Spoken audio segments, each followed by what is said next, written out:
Obrigado. Eu amo muito vocês. Na verdade, sou muito grato por estar aqui. Amo estar aqui em Provo. Espero que vocês saibam que, na verdade, filmamos um terço da série no set em Goshen, Utah, que pertence à igreja de vocês. Vocês sempre foram muito calorosos e acolhedores. Filmamos o resto da série no Texas, onde moro agora. É de lá que venho até vocês e envio saudações de lá. A razão pela qual nós filmamos no Texas, claro, é porque os texanos acreditam que Jesus realmente viveu lá. Essa piada tem um efeito diferente aqui, porque eu tenho certeza que alguns de vocês devem estar pensando: peraí, deixa eu abrir o livro de Mosias aqui. Era no Texas? Achei que fosse Nova York. Eu tô brincando. Tô brincando. Mas obrigado por me receberem aqui. Significa muito para mim. A maioria de vocês aqui são estudantes. Eu adoro conversar com estudantes porque há uns 25 ou 30 anos eu estava exatamente em seu lugar. Eu ouvia um orador por semana ou até mesmo por dia na faculdade que eu frequentava. Eu gostaria de ter ouvido sobre o que vou falar nessa manhã, que é sobre fracasso.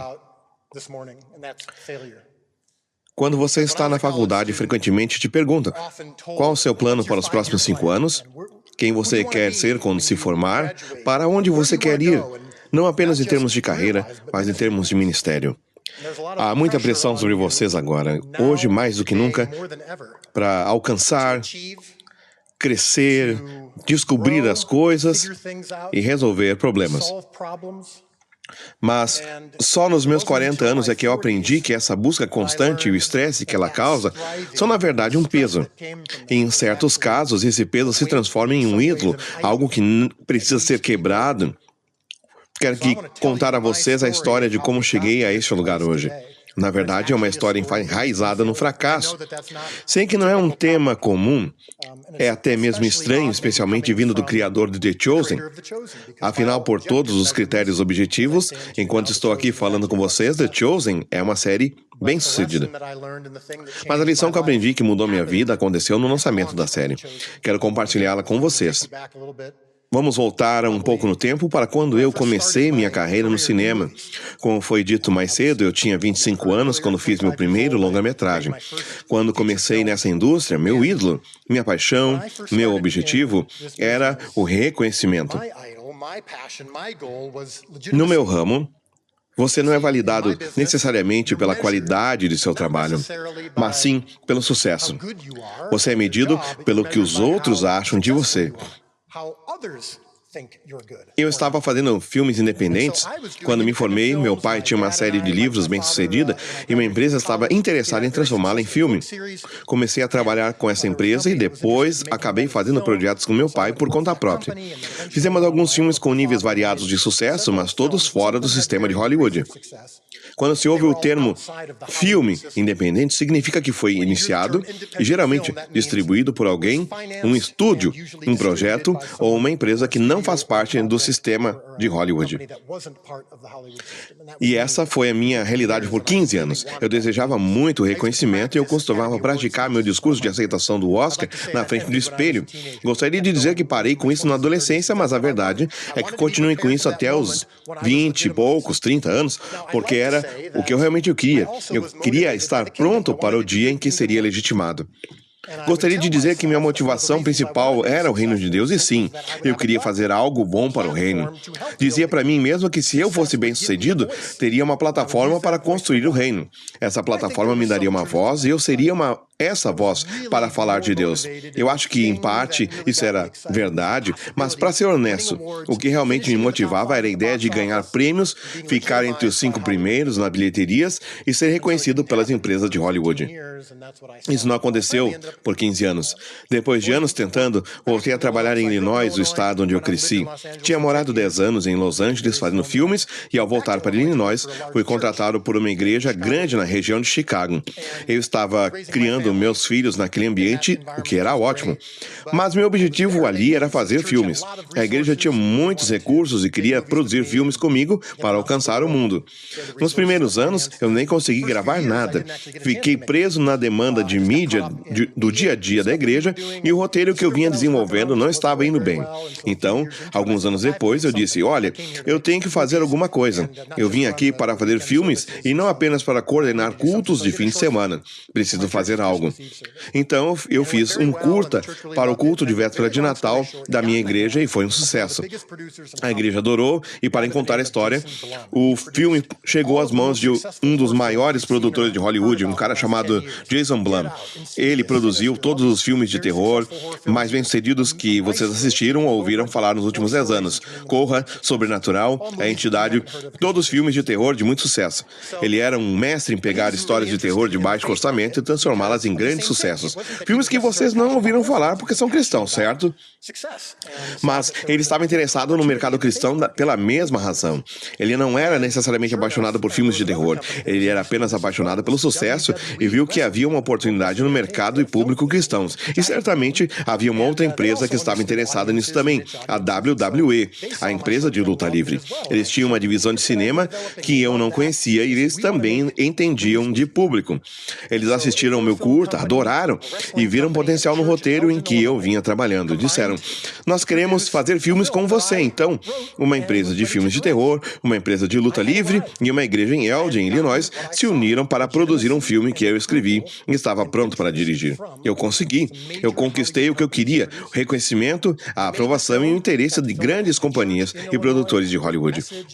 Fiz o filme, consegui filmá-lo em uma igreja em Illinois e tinha uma boa mensagem, uma mensagem do evangelho. Foi muito bom. Eles queriam fazer mais filmes comigo, então testamos o filme. Em Hollywood, eles colocam pessoas aleatórias em uma sala de cinema para assistir o filme. Eles vão sem saber nada sobre o filme antes, assistem ao filme e depois dão notas e recomendações. Nosso filme teve uma variação maior do que qualquer outro filme que essas empresas fizeram. As empresas disseram, nossa, temos que fazer mais. Então esperávamos fazer 5 filmes nos próximos 10 anos. Tudo foi muito emocionante até janeiro de 2017. Eu nunca vou esquecer do dia 20 de janeiro de 2017, porque foi o dia em que meu filme foi lançado para o mundo. Saiu em cinemas de todo o país e todos estavam muito otimistas. Como eu disse antes, Hollywood funciona com uma base de matemática. Nas primeiras horas de sexta-feira, você já sabe os números iniciais vindos da costa leste. É uma equação matemática. Em questão de poucas horas, você já consegue prever se o filme vai ter um bom desempenho naquela noite no fim de semana e muitas vezes até ao longo de 1 ou 2 meses. Há, claro, exceções a essa regra, mas na maioria dos casos é uma equação matemática que eles sabem como calcular. Naquelas primeiras horas, os números chegaram e o filme foi um fracasso total, pior do que suas projeções mais baixas, e dentro de 2 horas, passei de ser um diretor com um futuro brilhante para ser um diretor sem futuro, porque aquelas empresas que até então estavam apaixonadas por mim e por esses projetos logo chegaram à seguinte conclusão: bom, não entendemos desse negócio e esse público. Então vamos voltar a fazer o que fazemos de melhor, filmes de terror e luta livre, e eu vou voltar para o nada. Naquela tarde eu estava sozinho em casa com minha esposa Amanda. A gente estava orando, chorando e completamente confuso, porque, afinal, Deus não é o autor do fracasso. Ou pelo menos, foi o que nos ensinaram a vida inteira. Mas eu estava fracassado.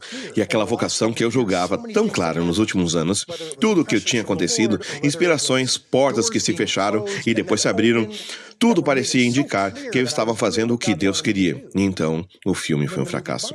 Então, o que isso faz você fazer? Bem, isso faz você duvidar. Acho que não estava ouvindo Deus, não podia ser Deus. Acho que fui eu. Então, acho que estava errado. Talvez não tenha sido destinado a isso. E eu li errado as folhas de chá.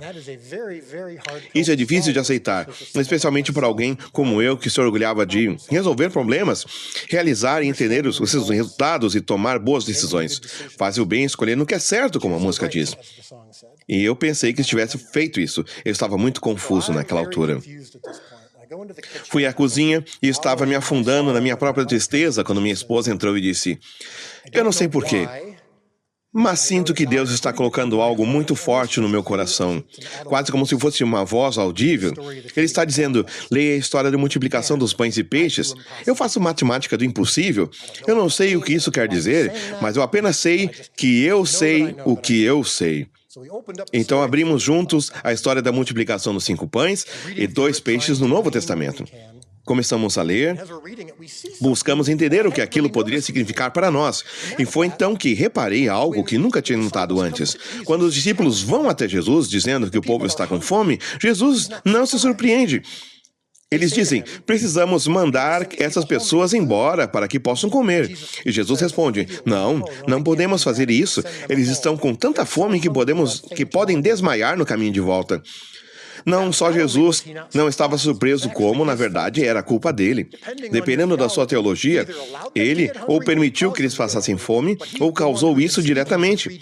Mas o fato é, ele estava ensinando há 3 dias. Sabia que o povo precisava comer em algum momento.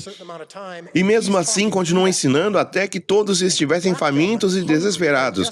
Jesus o levou até aquele ponto, a um lugar onde a única coisa capaz de satisfazer sua fome era ele, ou um milagre. Isso foi encorajador e eu pensei, tudo bem. Então, combinado com eu faço matemática do impossível, que nós pensávamos que era o que Deus estava dizendo para minha esposa, isso é encorajador.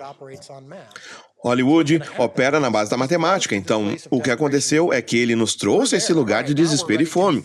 Aqui estamos nós, famintos e desesperados, prontos para sermos alimentados. Obrigado desde já, Deus, pelo que o Senhor vai fazer com esses números nesse fim de semana. Eles vão melhorar, né? E milhares vão ser alimentados, certo? Só que isso não aconteceu. Na verdade, naquela noite os números pioraram. Foi como se Deus estivesse dizendo, não é essa a mensagem que tenho para você agora, de forma muito clara. E aí ficamos ainda mais confusos, porque os números só pioraram. Nada fazia sentido. Naquela noite eu fiquei acordado até às 4 da manhã, fazendo algo que eu realmente sei fazer bem, análise, ou como a gente chama no meio cinematográfico, um post-mortem. Vamos ver o que deu errado, o que deu certo, o que podemos aprender com isso, como garantir que isso nunca mais aconteça, porque eu não sabia nem se devia continuar nesse ramo. Mas se fosse para continuar, eu ia garantir que daria certo e ia fazer isso aprendendo com o que tinha acabado de dar errado. Eu estava escrevendo um memorando de 15 páginas, já estava na página 15 e o texto estava muito bom. E para ser justo, eu estava assumindo a culpa.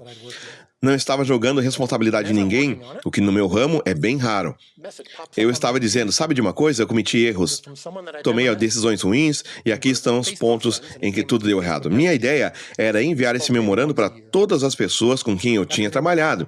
E bem, quando eu estava terminando, uma pessoa apareceu na tela do meu computador. Era de alguém que eu nunca tinha conhecido pessoalmente. A gente era amigo no Facebook e a mensagem veio pela Messenger. Talvez trocássemos uma mensagem do ano, o nome dele era Alex. Ele disse oi, não disse tudo bem, nem fiquei sabendo do seu filme, ele simplesmente escreveu, literalmente, lembre-se, não é seu trabalho alimentar os 5.000, só é seu trabalho entregar os pães e peixes. Na hora eu olhei em volta de verdade e pensei, será que meu computador está gravando tudo que a gente falou hoje? Para quem foi que eu contei isso? Amanda e eu estávamos o dia inteiro conversando sobre isso, lutando com isso, tentando entender o que a história da multiplicação significava para nós, mas eu não tinha contado para ninguém. Como é que ele sabia disso? Então eu respondi, é do mesmo jeito que ele não disse oi, nem nada, só eu mandei. O que você está fazendo acordado às 4 da manhã? E ele respondeu, na verdade estou na Romênia. Estou num fuso horário diferente. Vim visitar meu irmão e Deus tem trabalhado em mim, sabe? Decidi abrir o computador, vi que seu filme não tinha ido bem. E eu perguntei, posso te perguntar uma coisa antes de responder? Porque você me mandou exatamente aquela frase. E ele disse, aquilo não veio de mim. Foi Deus que mandou eu te dizer isso. Depois descobri que ele estava caminhando para casa e resolveu pesquisar sobre o filme. Ele tinha gostado do curta, então foi ver como a longa tinha se saído. E quando viu que tinha sido um fracasso, Deus colocou algo forte no coração dele, tão claro quanto tinha colocado no de Amanda. Digo ao Dallas que o trabalho dele não é alimentar os 5.000. O trabalho dele é só entregar os pães e os peixes. O Alex respondeu para Deus, mas eu mal conheço Dallas. É meio condescendente dizer para alguém que acabou de fracassar.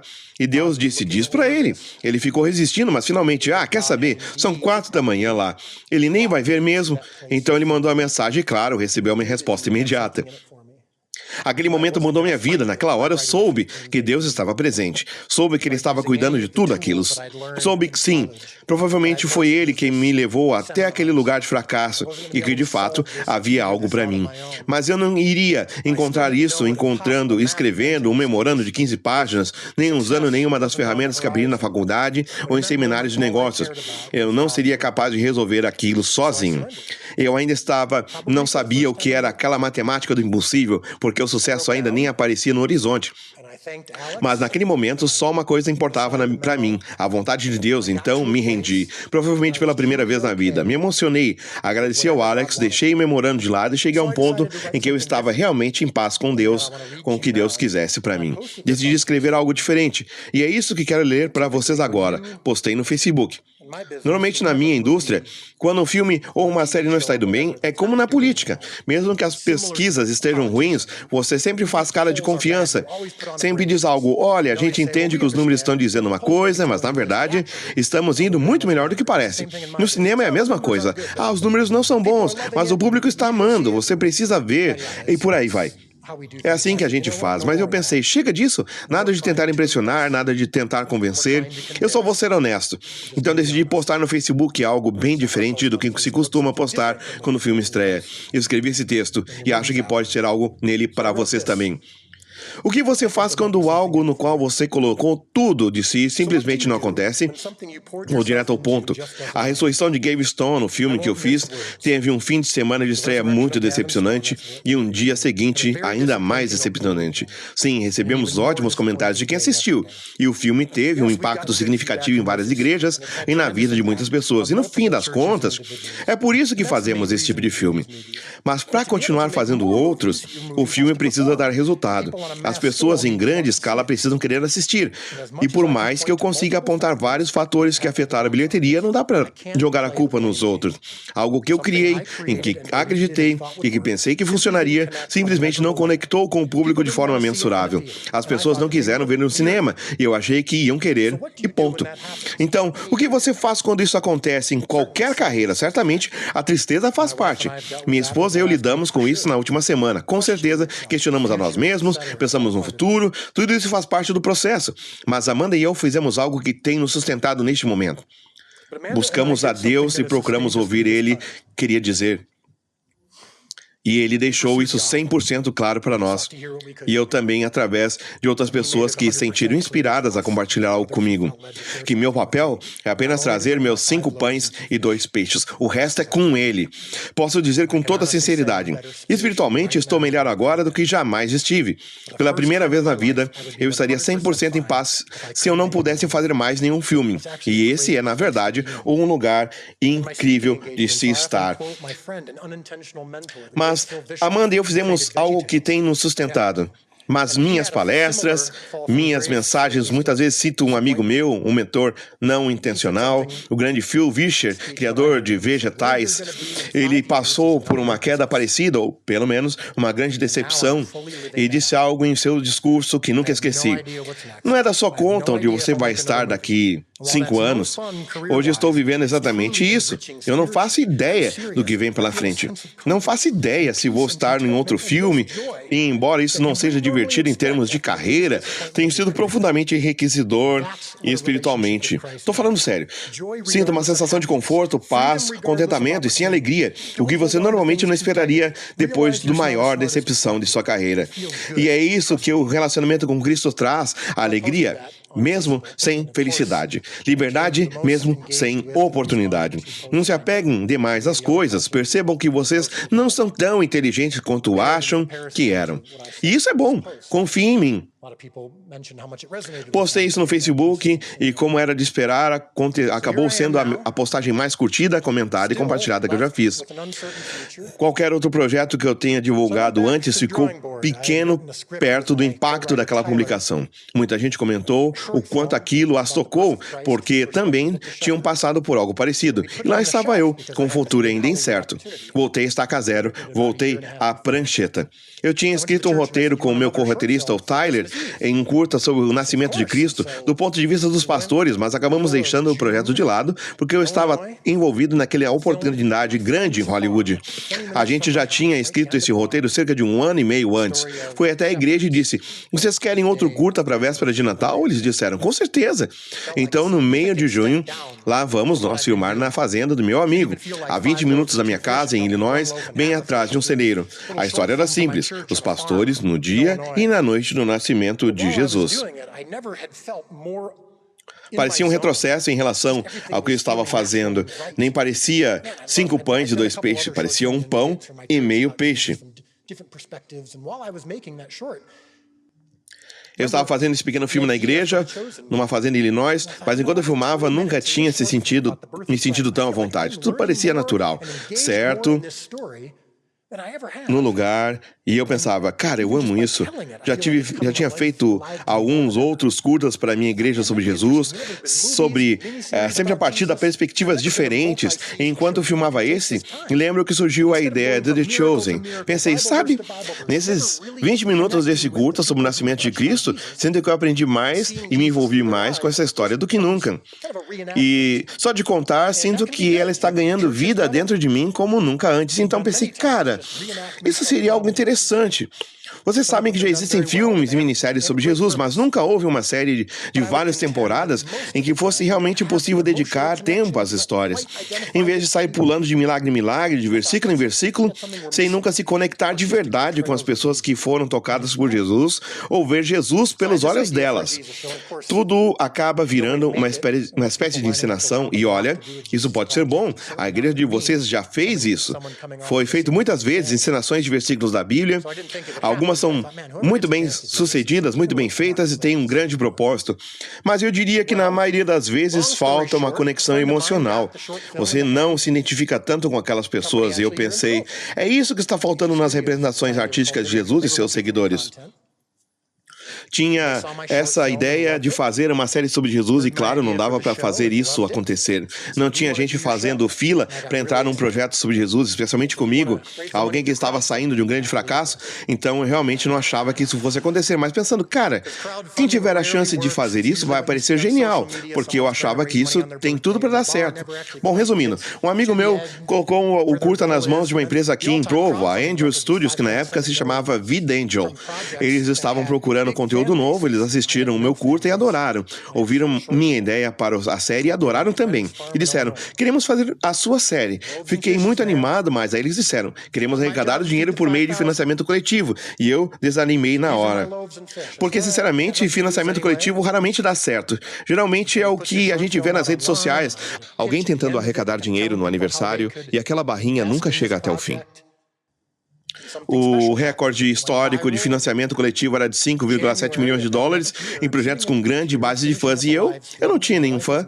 Só tinha aquele pequeno curta que eu fiz na fazenda de um amigo em Illinois. Mas pães e peixes, né? Não é meu trabalho alimentar os 5 mil. Esses eram os meus pães e peixes.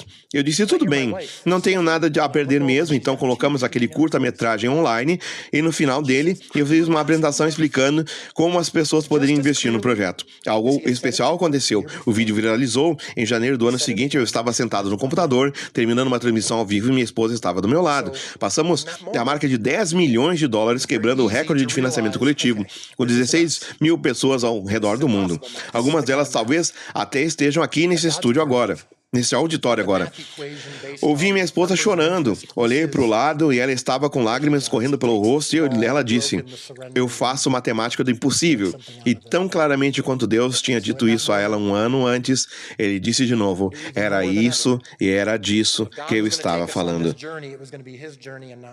Naquele momento ficou muito fácil perceber, isso não vinha de nós. Era matemática do impossível. Era o tipo de matemática que só Deus podia fazer. Não era uma equação baseada em números e projeções. É isso que ele faz. Pega o pequeno, o quebrado, o humilde e faz algo extraordinário com isso.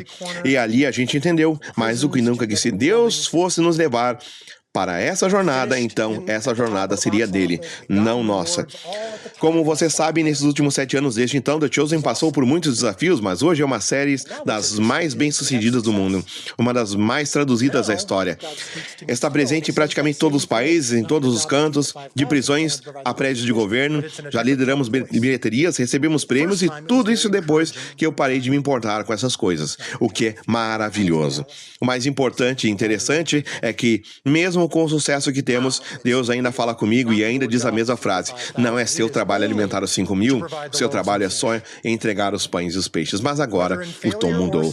A primeira vez foi suave e encorajadora. Não é seu trabalho alimentar os 5.000, Dallas, é só entregar os pães e os peixes. Agora é mais firme. Não é seu trabalho alimentar os 5.000, é só entregar os pães e os peixes.